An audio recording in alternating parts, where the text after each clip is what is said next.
You're a wizard or a witch in Hogwarts Legacy. My friends, Hogwarts Legacy has been highly anticipated for the longest time. I have been super excited about it. And finally, not only have we been able to play it, but I've been able to finish the game, the main story. Now, obviously, I got a bunch of side stuff to do. There's a lot of side stuff. But as of finishing the main storyline, and I got about 62% challenges done. In terms of the side quests, I'm actually not 100% sure how many side quests I'm done on a percentage wise. I did a good chunk. And if you're wondering how much time I have played at the time of recording this, and I do plan to play more, I do plan to do all the side stuff, but I wanted to bring you guys my review sooner than later. I got about 26 plus hours in the game, and I've loved every single minute of that. So I did put in a good amount of time in general. I've done pretty much everything that, like all the main stuff there is to do, some of the side stuff, seeing what some of those kind of stories entail, doing obviously the main stuff, and doing a bunch of different things that the game has to offer, such as brewing potions and growing plants and you know, capturing and breeding beasts and a bunch of different stuff like that. So I've done a lot of the stuff, and I think I've been pretty much all over the map. I got all the fast travel locations, except I missed like maybe a couple. I think I'm missing like maybe 2 in Hogwarts itself, which I can't seem to find.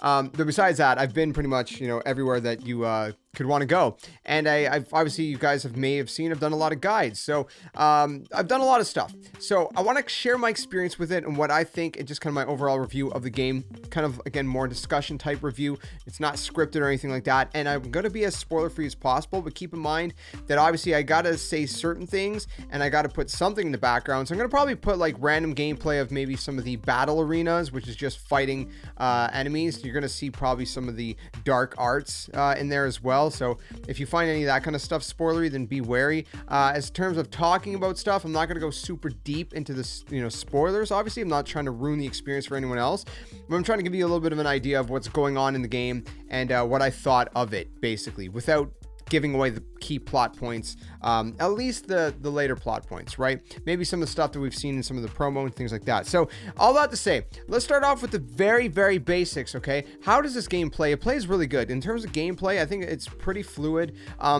At certain times, some of the flying mounts and just the flying mechanics felt maybe slightly wonky, but overall it was a pretty good experience and very smooth. I say slightly, like I'm just saying, like my own experience, my first impressions were like, it might feel a little bit off, but I'm not really sure. So it's worth noting, but it's not really anything to get all crazy about. I think that overall they nailed the flying mechanics. It feels really good to fly around on your broomstick and different things like that, and the flying mounts, and it's just great.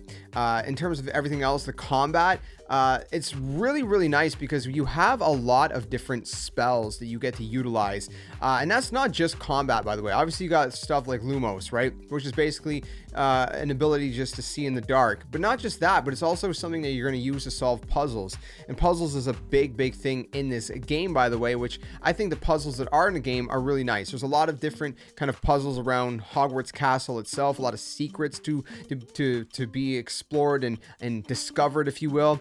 There's a lot of different secret rooms and secret passages in the castle itself, but even outside of the castle and around Hogwarts, you have a bunch of Merlin trials, right? And the only way I can, I guess, kind of compare it to anything is if you've ever played, you know, like The Legend of Zelda Breath of the Wild. If you've done the shrines in that kind of game, it's similar to that, but not like to that extent. The shrines are a little bit more, I guess, ambitious, if you will. These are a lot more scaled back, a lot more simple, and a lot quicker to actually get done.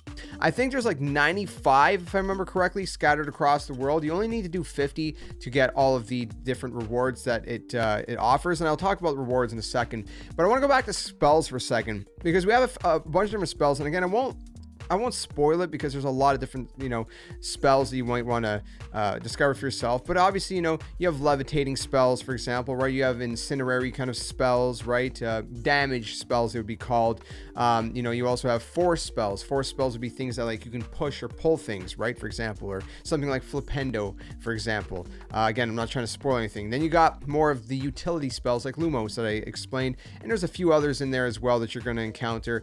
Again, I won't spoil anything. Now, this is already kind of, you know, common knowledge is that we also have 3 dark unforgivable curses, dark arts, unforgivable curses, including Avada Kedavra, which is crazy. It's the killing curse. It's nuts. So if you want to go down that route, you could do that, but it's not going to actually, bear any kind of consequences. So you can safely go down that route without worrying like, oh, am I going to, change my whole gameplay experience now? Is it going to change my storyline? No, it's not going to. And also, learning these unforgivable curses is part of a side quest and it has no effect on the main quest whatsoever. So yeah, you go, feel free if you want to become a dark witch or wizard. You know what? It doesn't mean you're a dark wizard or witch, right? You could utilize them from a good side, even though they're unforgivable. I don't know how that kind of reconciles itself, but it might. Then of course, you have a bunch of the other thing is like there's upgrades, right? So there's upgrades to how many slots you can slot in, because typically it's slotted to your 4 face buttons on your controller, whatever that would be on a keyboard and mouse, and you can upgrade things with something you unlock later on called talents. I'll talk about talents in a second, but there's also essential spells, which are things that are always kind of automatic. You don't have to equip them. So like your basic spell, you just hit, tap the R2 to cast it. Basically, it's just like a damage spell, right? You got like Revelio. You push left on the D-pad and it reveals things, nearby. So if you want to see enemies, they're marked red. If you want to see treasure chest stuff and things that you can collect, they're marked yellow, et cetera, et cetera. Different things like that. There's a bunch of different things like that. I'm not going to go into all the ones that you do get, but those are just a couple that you will unlock as you go along things. Now, in terms of like the gameplay itself, the combat mechanics, it does feel really fun. It feels like almost like kind of like a mixture of like sword play and gun play. In a weird way, right? Because you have a wand, and a wand, it's kind of like you're moving around like a sword, and the fluidity is kind of like sword-esque, but yet you're casting things almost like, it's magic, right? So you're casting things, and it almost has like that, like a gunplay kind of vibe to it in a way, but it doesn't feel like it's really hard to explain, but it feels good. I think they've nailed it on the head. It feels really satisfying to me, especially when you combine different spells and you got to use different spells to break different, shields and barriers that enemies may have on them, which is signified by certain colors. So if it's purple, you use a force attack, for example. If it's red, you use a damage attack, so on and so forth. Now, getting into everything else, because there is a lot that I want to talk about, obviously. The map is big. The world is big. We got everything from Hogwarts to Hogsmeade to the Forbidden Forest and a lot more beyond that. It is a very big world. When I was going around just searching for the fast travel locations, it took me about an hour to 2 hours just to explore the whole world and unlock all of those fast travel locations. So it's pretty big. It's pretty massive. What's really cool is like it's an RPG format, right? So you're gonna have a level. You're gonna level up. Enemies do scale, obviously. Not obviously, but they do. And then you're going to, as you level up, you're going to have more health. You're going to have more defense, offense, et cetera, et cetera. You also get a bunch of gear. Now, gear obviously is rated by, color code, right? If you played any kind of sort of MMO or RPG, whether it's like Final Fantasy 14 or, Destiny, the game, or, whatever else, right? That you're kind of used to those color codes, right? Where gold is like the best tier and then blue is like rare and then, green is like common, stuff like that. And basically, the better the gear, like the blue and the orange, or the gold gear, will typically have a slot called a trait, and traits are basically like a perk you can apply, and you unlock the ability to apply these things in the room of requirement later on in the game. I'm not gonna spoil that too much, obviously either, but traits are just gonna give you like a little perk, like some of your like certain spells do more damage, or you take less damage from certain enemy types, or different things like that. So it's really cool, and they all have different looks and different things like that. If you don't like the look of your gear, you can actually hover over it and press square if you're on PlayStation or X on Xbox to change the appearance. You can actually change it to all kinds of different appearances, so you're not locked in with what the gear actually looks like.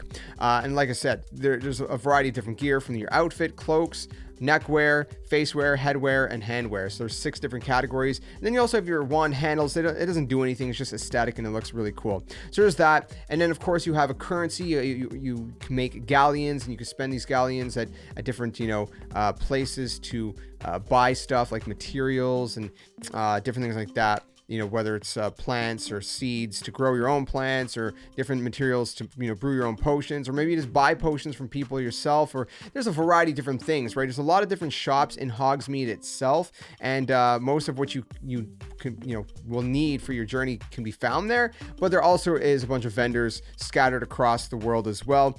But it is nice to go there because, like I said, there's some other shops there where you can buy different things like spellcrafts, which can give you the ability to craft certain things in the room of requirement that will help you on your journey, and unlocking different things and different things like that. Okay, I'm spending a lot of time on this, I know, but like I said, there is a lot to go through. Now, beyond that, like I said, there's a whole section called talents. Talents are basically like a skill tree. There's not much I should really go into that. I'll leave that kind of more up to your own discretion to see when you get there, but it's really cool because it can enhance different things from your kind of core abilities to your stealth and spells and the room of requirement stuff like potions, different things like that. So definitely keep an eye out for that as you unlock it later in the game.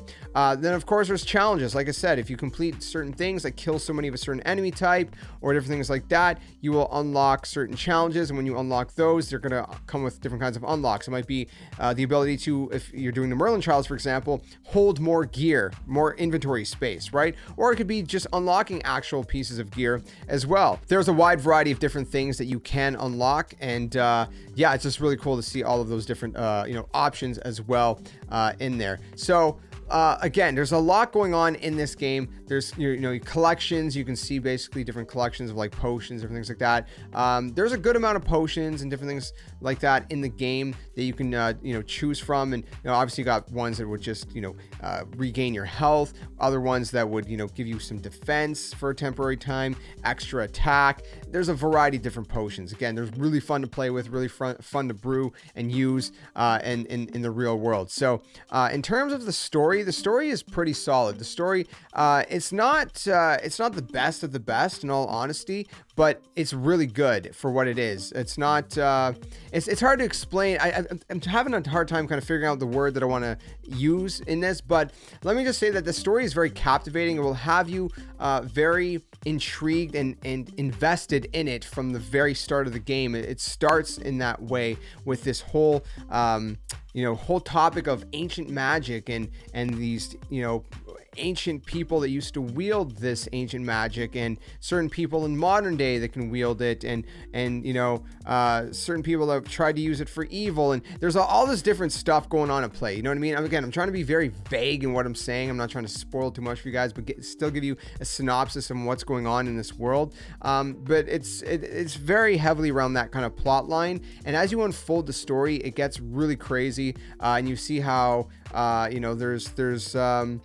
there's obviously risks, and there's rewards, and there's consequences in the story, not necessarily the things that choices you make, but as you see certain choices that people have made throughout the story, you see how that kind of affects things in such intricate ways, for lack of a better phrasing, and it's really intriguing to say the very least. And again, just to kind of explore not just this modern era, which is already like 100+ years before the events of Harry Potter, but to then even explore stuff that's even further in the history, Hogwarts history, if you will, and hear about the past, even beyond the 1800s, which this game is set in, is really cool, and I've really enjoyed that quite a bit. So in terms of difficulty, there's a bunch of different difficulty settings you can set it to, so it's accessible for a wide variety of different skill levels, which is really nice as well. In terms of visual fidelity, I was playing it on PS5 and it looks great. I was playing in performance mode, and even in performance mode,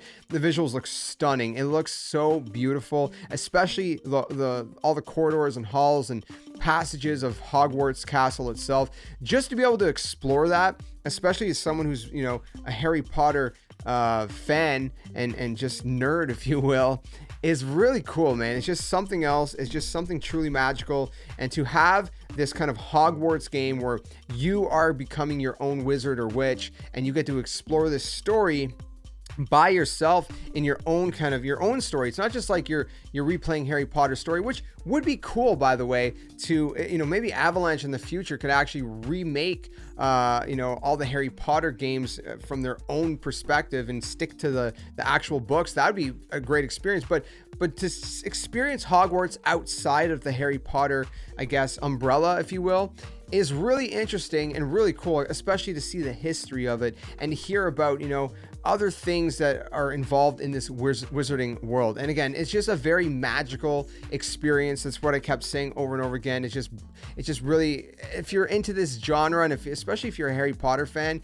it makes you just go, wow. I've had friends that didn't really watch much Harry Potter or didn't read many of the books, and they were still really into this game. They're like, dude, this game's awesome. So it's not just something that's for Harry Potter fans. If you are a Harry Potter fan, there's a ton of fan service in here, so that makes it way better. But if you're not, you're still gonna love this game. It's fantastic, it's magical, and to have this world and set in an RPG way, I think they nailed it. I really do. I really hope to see either DLC and or some future content, and maybe like a sequel or something like that. And the numbers are telling. They've broken records on Twitch. They've broken records on Steam. They're doing a lot of stuff with this game, and it's just fantastic to say the very least. So to see all that, have all these different things you can explore. Like I said, we have the fantastic beast, which you can capture and even breed, and there's a bunch of stuff with that. And there's just a lot to do in this game. And some of the side stories that I've done are just really rich and really deep in their own accord, and are even some of them are very emotional in their own kind of sense. So even like the side stuff is very much worth doing. At least the stuff I've done, it's crazy. It's really, really, really good. So I think they did very well with this game. I think it's really good. Although the story, I really did love the story, and I thought it was really solid. And although I do love the world, I also feel like the world feels at times maybe a little tiny bit, maybe a tiny bit bare. It's full with a lot of stuff, but at the same time, sometimes it just feels, I don't know if redundant is the right word. I'm having a hard time figuring out the right word I want to use, but it feels like the world could have, outside of Hogwarts Castle, could have felt a little bit better and a little bit more magical. But even then, it was still amazing and incredible to explore all of this, all these different areas. And like I said, there's a lot to do, a lot to see. It's magical. It's a ton of fun. I loved it. I think I'm going to give this game a solid, I'm really torn on this. I want to give it a 9.5, but like I said, I don't think, like, as great as the story is, I don't think it's that great. But everything else around the game is pretty magical and a lot of fun. But let's go in the middle. Let's go with a 9.2 out of 10. Maybe I should go up to 9.5, but let's give it like a 9.2, like a 9.25, right? So like 9 and a quarter, for lack of a better one. So 9.25. Look, man, this game is great. I highly recommend. Anything above 9 is just like, you got to play it, right? That's just a given. So you got to play this game. Ignore all the crazy controversy going on. Just have fun with this game. Enjoy it for yourself. You're not going to regret it. It's a crazy game. It's magical. I'm glad they made it. I hope there's more in the future. And, because I don't want this to be the end. And I can't wait to finish all the side stuff because, again, it truly is wonderful. So that's my thoughts. I think it's a must play. I think it's a high contender for Game of the Year. If not Game of the Year, it's really good. And I hope to see more in this world from Avalanche, because they did a really good job. So if anyone from Avalanche is watching this, kudos, mad props. Please do more with this, because it really was magical, fantastic, and incredible. Thanks for watching. That's my review. Hopefully it wasn't too all over the place. Like I said, I like to do these kind of off the cuff, off the top of my head, just kind of let my own thoughts flow as they come to me. Sometimes that's good, sometimes it's bad. Let me know what you guys think of this format, and stick around for more if you guys want to check out all the Hogwarts Legacy content that I have up on the channel, guides, and my own walkthrough. That's available as well. And I'll see you guys soon, another one. Till then, my friends, game on. I'll see you guys later.